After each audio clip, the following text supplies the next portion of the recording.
déjà, ça a permis de réunir les acteurs du territoire, qu'il s'agisse des collectivités, exploitants de domaines skiables, la SEM-Lessaisie Village Tourisme, mais aussi tous d'autres acteurs, les sociopros, les habitants.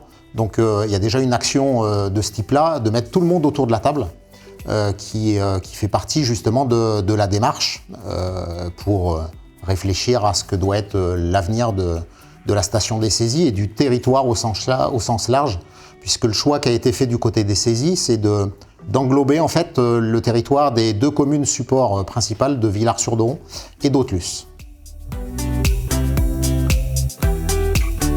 C'est la réalisation de notre bilan carbone. On avait déjà des bilans carbone qui avaient été travaillés. Certains, par exemple, la commune de Villars-sur-Doron avait fait le sien à son échelle.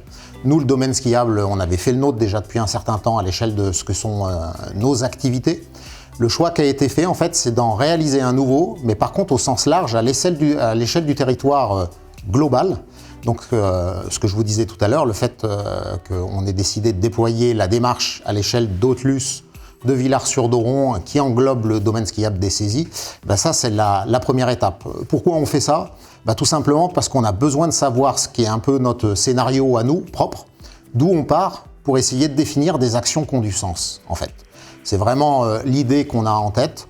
Aujourd'hui, plutôt que de partir tout azimut ou de copier sur des actions qui seraient faites d'un territoire à l'autre, ce qu'on a besoin, c'est d'avoir un point d'entrée et de savoir ce qu'est la spécificité de notre territoire, parce que, par exemple, on a peut-être un peu plus d'agriculture, par exemple, sur notre territoire, à l'échelle des saisies, que d'autres territoires de montagne. Et donc, on a besoin de savoir ce que représente l'impact carbone de cette activité sur notre territoire,